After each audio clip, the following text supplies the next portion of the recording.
welcome back to another episode. Oh my god. Guys, how's it going? I am fantastic. I hope all of you are doing well. Positive vibes only, except when we talk about Hinkle and the NC Courage. Am I right? You know how it goes on here. I have to repeat myself because sometimes new people just listen to the most recent episode, but what we do in the beginning of my podcast is we play the ad read. So, I'm your host, Gianna Belcastro. Welcome to the Women's Sports Matters podcast, and let's get the ad read out of the way, shall we? I am really excited to talk about today's topic for the Women's Sports Matters podcast. It's another soccer episode, I know. We've had a lot of WNBA episodes in the beginning, and now it's more towards the NWSL and women's soccer in general. We are talking about the Women's World Cup. Yes, for 20-something minutes, me talking about the Women's World Cup and how much I love it. As of today, as I am recording this episode, it is June 25th, which is the day that Australia and New Zealand have secured the bid as one for the FIFA Women's World Cup in 2023. You heard me correctly. Soccer or football, whatever you want to call it, is going down under for the World Cup. I'm super stoked. Actually, when I found out, I was really hoping that they would get it, mostly because I've always wanted to travel to that area. I think if I had to pick a country to go, it would be New Zealand. I don't know, I'm kind of scared of Australia and the spiders and whatnot, mostly just because of spiders, because I don't like them. Yeah. I don't know if that's the same. You can let me know. But I am just super stoked. I think if my college can find a way somehow, if I could have an internship or a job during the World Cup somehow, I really want to do that. I'm really excited that it's going there. And, we can talk about Colombia a little bit later. I know, I don't think that would have really worked out necessarily. But sooner or later, South America will get the World Cup for the women. I don't think it's the right time, though. But the reason I'm talking about this today and I'm giving it its own separate podcast is because the World Cup has done a lot for these athletes. Take a look at what happened in France in 2019. The U.S. women's national team won the World Cup. We had Netherlands in second place, which is phenomenal. No one saw that coming in. The way that they played, it really opened my eyes to how good that team actually is. Honestly, it could have been deadlocked the whole time, and I wouldn't know who to root for. I literally want a Netherlands jersey now. I'm collecting jerseys from the World Cup. That's definitely one on my list. I have the U.S. women's national team jersey, France's white jersey, Australia's yellow and green jersey, and who knows? I really want to get the Netherlands one next. And just referring back to the As One launch for New Zealand and Australia, as soon as I saw that, I was like, this is the perfect place to put the World Cup in. We have the W League that is thriving in Australia, which had a really awesome playoff series this past year. It was really interesting to read about on Twitter and to keep up with what was happening within that league. And, I don't really know much about football in New Zealand. I don't know if they have a league or not. Sorry to all the Kiwis out there. Question, do y'all like being called Kiwis? I don't know. I don't even know why New Zealanders are called Kiwis. It's just a little funny to me. I mean, Americans can be called a lot of things. I don't want to hear it, to be honest. I'm good with the nicknames. You can just call me my name. I don't need a nickname. I really am not. I'm not a fan of nicknames. I'm getting off topic. The World Cup. If you are a soccer fan and you like following the World Cup, obviously following women's national teams from countries that participate in the Cup is a great source to stay in touch to what they're doing and follow the players on the teams so you know what they're doing in their respective leagues. I started following a lot of folks on Twitter afterwards, after the World Cup happened. I was just so invested into what they were actually doing because I had no idea that these other teams and leagues existed in the world. I just only learned about the NWSL. And it was weird to be like, oh, there's a league in England. There's women's teams in Germany, in Spain, in Italy, and Australia. Obviously, there's more, but I don't know that. If I knew that, I would be listing them. But this is how in the dark we are about international athletes. Do they really play on a team, or do they just come up for the World Cup? And I think, again, that's what we need to talk about from my previous episode is representation within women's sports. Like, sports media can do better. It takes a lot of energy and effort for the men's teams to tweet about the women's teams. But the women's teams wholeheartedly retweet and comment and retweet. What is it? Like the other retweet option? And then they say something. I don't know. I'm not good at Twitter. I'm not good at social media. But they're more active with the men than the men are with the women. Again, this is me going off topic because we're talking about the World Cup. But the point I'm trying to make is we need support from both sides in order to get more attention towards these teams. Because I had no idea, again, like I said before, that these players from like the Netherlands national team, Australia women's national team, Brazil's national team, Spain, Canada, I had no idea where these players even came from. I had no idea these players even existed or that these countries had teams. It was a whole new perspective. And this happened, again, during the World Cup. I watched the U.S. women's national soccer team for quite a while, maybe a few years. I remember the last World Cup, I think that's when I started watching. So was that 2015? And I didn't even know where these players went after that. I had no idea. Looking back now, I don't think they even talked about where these players actually played. And I think they didn't want to educate folks. I'm not sure that's what they're trying to do, but that's what it feels like, honestly. But now, as when we talk about this past World Cup, more, especially with the women's U.S. women's national team, they talked about where these players were from, what teams they were on. I found out quickly who the Red Stars players were, and I'm like, yes, Red Stars representation, of course.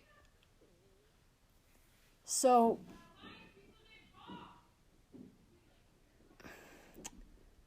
my sister is yelling upstairs. I wish she would stop talking now. I lost my train of thought. When I found out there were Red Stars players, I immediately lit up because I was like, wait, NWSL, Chicago Red Stars. It's all coming together now. And I educated myself. And within educating myself, I educated others, and others educated me on the league in America. The NWSL returning June 27th on CBS. Challenge Cup. By the time this episode is out, that date will be passed.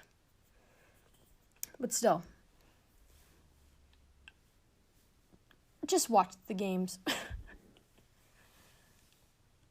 I'm glad that I was able to educate myself, educate others, and for others to educate me, or else I would still be stuck watching men's soccer.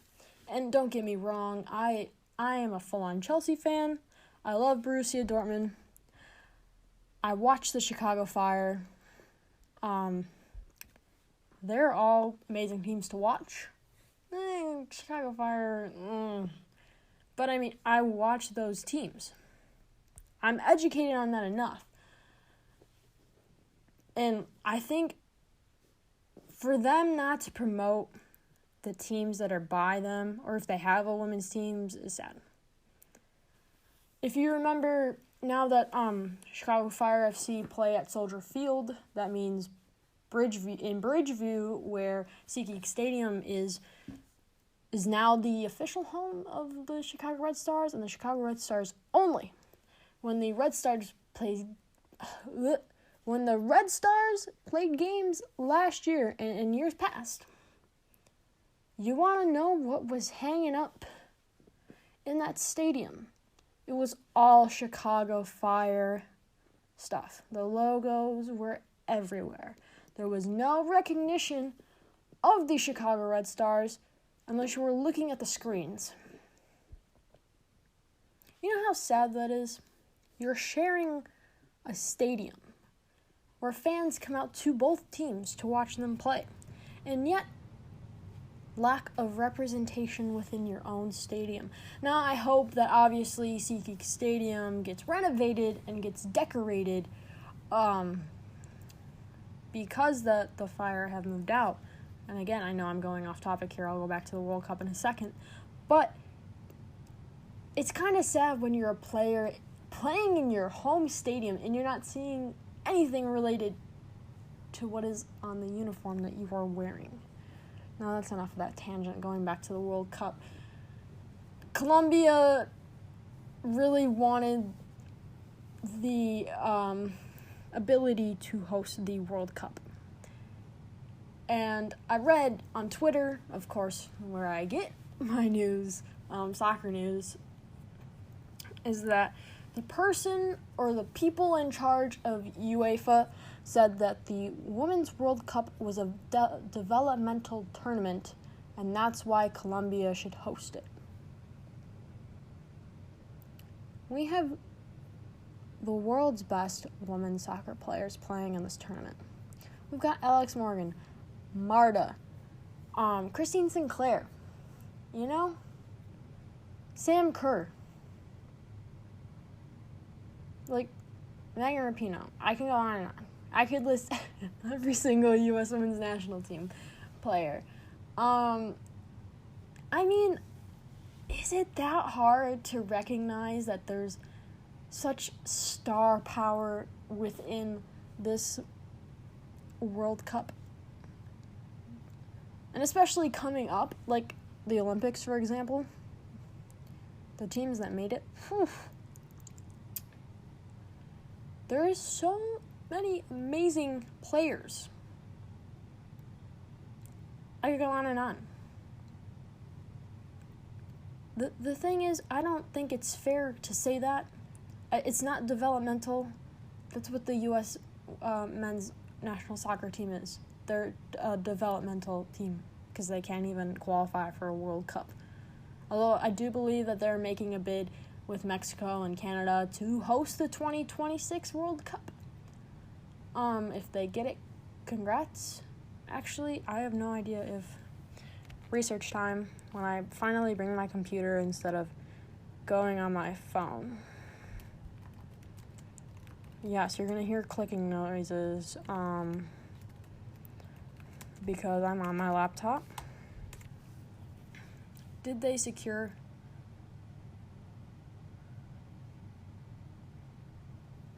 What? They beat Morocco. Okay, so it is confirmed. 16 host cities, 80 matches, 48 teams, and the host is Canada, Mexico, and the United States. Fun.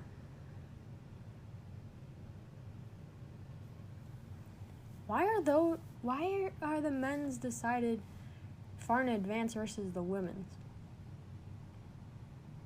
What? I don't get it. I don't get anything anymore, honestly. I'm just so confused. Honestly, I'm kind of glad Morocco isn't having the World Cup. I think it will be very interesting for Canada, Mexico, and the United States to all have this opportunity to share and to have the World Cup in North America. Very interesting. Will I be going to a game or two? Maybe I'll even work for a team or something at this point. I don't even know. I'm just dreaming, ladies, gentlemen, and non-binary folks. I'm just dreaming. Maybe it is a developmental tournament. That's why they can't decide the hosts, like the Men's World Cup. But what do I know? I'm just an 18-year-old that talks about sports on a podcast. Now I sound like an old lady. Honestly, I don't know how some of you listen to my podcast at this point. It's just me complaining about everything and how everything is unfair. Yep. But going back to... I can't even take myself seriously at this point. Going back to what I was talking about. I'm very excited for what Australia and New Zealand are going to do for this World Cup. I am so happy. Again, when I saw the announcement, whenever they said that they were making a bid, I was so excited. I was like, yes, this is exactly what we need. We're going from France to down under. And I'm just so stoked. Honestly. They're going to have some wacky times, though, for these games. Have fun planning that, whoever does that. Honestly, whoever does that, have fun. Gonna piss a lot of people off, staying up till waking up at 5 a.m. just to watch a game. I honestly have no idea how these time zones work, or how far ahead or how far behind we are in America versus Australia. I mean, I'm in Central Time, so I have no idea. But most games are at night, right? So, I don't know how that works. Again, computer time.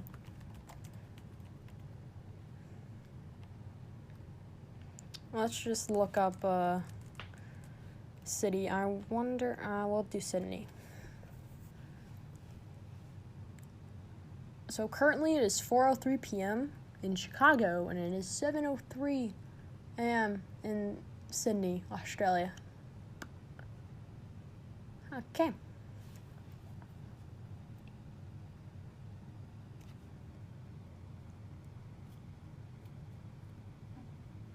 So they are 16 hours ahead.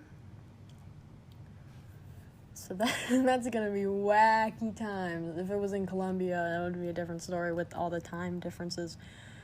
But international soccer fans, your sleep schedule will be messed up in 2023 when Australia and New Zealand host the Women's World Cup. I'm going to predict the winners of the World Cup right now. I'm saying it's going to be America, and I'm sorry if you are in another country right now listening to my podcast. First of all, it's so cool that I have international listeners for my podcast. That is amazing. Thank you so much for listening. I'm glad that I have reached such a broad international audience. Thank you for listening to my annoying voice for the past several episodes. I appreciate it. Thank you so much. But yes, America is going to win. And who are they going to play in the final? Australia. Okay. It's going to be I'm going to say penalty kicks. America takes it 5-3. You heard it here, folks, on the Women's Sports Matters podcast, hosted by me, Gianna Belcastro. America winning 5-3 penalties versus Australia in the Women's World Cup in a few years. I think that is all I will say about the World Cup, even though I know I didn't speak about the World Cup the whole time. You never know what kind of tangents I'm going to go on, okay? Thank you so much for listening to another episode of the Women's Sports Matters podcast. Again, I'm your host, Gianna Belcastro. Thank you for spending some part of your day to listen to me talk about the World Cup. If you want to follow me on Twitter, it is at WSM Podcast. I'll say it again for you guys, at WSM Podcast. As of right now, we are 11 followers strong. So please give me a follow on Twitter. If you have a question, or you want me to interview someone for my podcast, or you just want to say anything at all, use the hashtag WSM Podcast.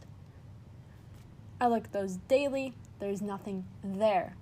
I am saying this because I want more things to talk about, and I'm not very creative, even though you're probably thinking that I really am, and thank you so much for the compliment. But I'm not as creative as you think I am. So please, who do you want me to interview? Thank you so much. I have a YouTube channel. If you're listening on YouTube.com, thank you so much. I have more views for my podcast on YouTube than on actual podcast apps, so I'm very appreciative of that. Subscribe to my YouTube channel. It's the name of the podcast. Link in the description. Or, no, I'm lazy. Just look up the name of my podcast. It's not that hard, guys. It's super duper easy. Okay? It's a beautiful day to arrest the cops that killed Breonna Taylor. Okay? I'm putting this podcast out 2 weeks from now. Because I have another podcast pre-recorded, and it's the sports representation, the media one. You know, you listen to that probably before you listen to this one. But I'm probably going to say that they probably aren't arrested by the time this is released. And that's really sad. Please sign petitions. Please donate. Just call the mayor, call the station, just find a way to get these people that have been brutally murdered by police officers and redneck conservatives in jail. Tamir Rice, his birthday is today. He should still be alive. So many injustices in American society. The whole world is watching. America, you guys need to do better. Thank you so much for listening to today's podcast. Again, like I've said many times, I am your host, Gianna Belcastro. Still wear your mask. Wash your hands. Social distance. Okay? Coronavirus is real. We flatten the curve, and then states reopen too quickly. Do your part. Thanks for listening. Have a nice day. And that's all, folks.